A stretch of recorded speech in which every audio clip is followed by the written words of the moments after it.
My name is Krishna Rao. I am working as a general manager abroad. Luckily today, I've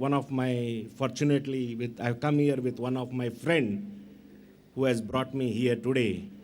In fact, Dr. Zakir, I have seen him on TV, and always this is a great opportunity that God has given me to see him personally and ask a question which always I had a doubt in my life, that why God didn't create one religion, or he didn't make one religion for everybody so that peace would have been prevailed on this earth.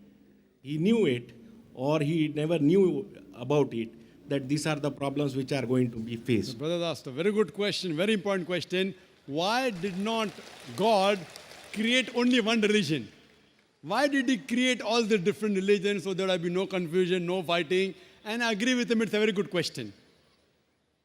And if you read the Quran, Allah says in the Quran in Surah Al-Imran, chapter number 3, verse number 19, Inna dina indallahi al-Islam. The only religion acceptable in the sight of Allah is Islam. Islam means submitting your will to Almighty God. So if you read all the religions, Almighty God only sent messengers to preach one religion. All the messengers that came, right from Adam, peace be upon him, right down Noah, Moses, Jesus, Muhammad, peace be upon them all the prophets, and our beloved prophet said, there were 124,000 messengers sent on the face of the earth. And it's mentioned in the Quran in Surah Fatir, chapter 35, verse 24, وَإِم مِّنْ أُمَّةٍ إِلَّا خَلَا فِيهَا نَذِيرٌ. There is not a nation or a tribe to whom we have not sent a warner or a guide. Allah says in Surah Ra'd, chapter number 13, verse number 7, وَلِكُلِّ قَوْمٍ هَادٍ. And to every people have we sent a warner. Now all the messengers that came, brother, they taught nothing but submitting their will to Almighty God. And the basic message that all these messengers taught oneness of God. He did not beget. He has got no mother. He has got no father. He is only one. There's nothing like him. But due to passage of time, all what the messengers preached, it got corrupted. And if you heard my talk, I mentioned that most of the scriptures that came before the Quran, they got changed. And Allah says in the Quran, in several places, if He wanted, He could have made everyone submit his will to God. Everyone Muslim. See, Muslim brother, don't take it as a religion. The real meaning of Islam is, it's a deen, it's a way of life. Submitting your will to God. And Muslim doesn't mean a person who has the name Zakir, Abdullah, Sultan. Muslim means a person who submits his will to God. If you submit your will to God in Arabic, I will call you as a Muslim. So don't go on the labels given, Sultan, Zakir, Abdullah. Muslim in Arabic means a person who submits his will to God. Anyone who submits his will to God, he is called as a Muslim. So all the messengers that came, they taught that we have to submit our will to God. All of them taught monotheism. All taught Tawheed. But by the passage of time, all these scriptures kept on changing. And that's the reason Almighty God, He sent the last and final messenger, Prophet Muhammad, peace be upon him. And the last and final revelation, glorious Quran. Now all the messengers that came before Prophet Muhammad, peace be upon him, all the revelation that came before the Quran, they were only meant for those people and for that time. By name, 4 are mentioned in the Quran.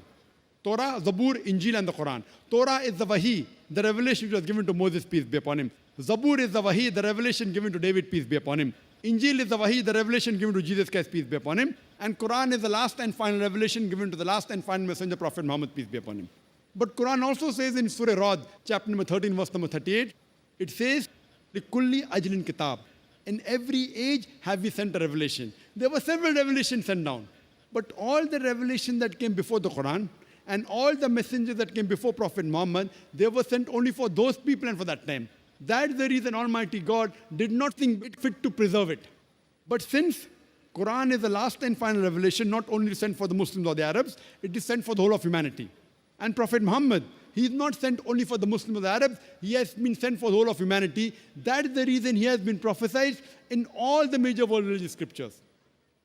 And this book, the Quran, Allah says in Surah Hijr, chapter number 15, verse number 9, we have revealed the Quran and we shall guard it from corruption. So what we realize, that Almighty God sent messengers to preach only one religion. That is, submitting your will to Almighty God. In Arabic, I say Islam. Jesus Christ never came to preach Christianity. The word Christianity doesn't exist in the Bible. Do you know that? In the full Bible, the word Christianity is not there. He didn't preach Christianity. The word Christian was a nickname given to the followers of Jesus at Antioch, mentioned in the book of Acts. Nickname. So Jesus Christ preached Islam. It's mentioned in the Gospel of John, chapter 5, verse number 30. Jesus Christ, peace be upon him, said that not my will, but my Father's will. God's will. In Arabic, he preached nothing but Islam. Similarly, if you read Bhagavad Gita, Sri Krishna said that you have to submit your will to God. If you understand Arabic, he says that you have to accept Islam. So what we realize, that all the messengers taught nothing but submitting our will to God. That is the reason the Quran says in Surah Al-Imran, chapter 3, verse number 19, Inna dina indallahi al-Islam. The only way of life accepted in the sight of God is submitting our will to Almighty God. So what we have to go back to the original scriptures. Go back to the commandment of Almighty God and submit your will to the commandment of God, and then you will be following the straight path. Hope that answers the question well.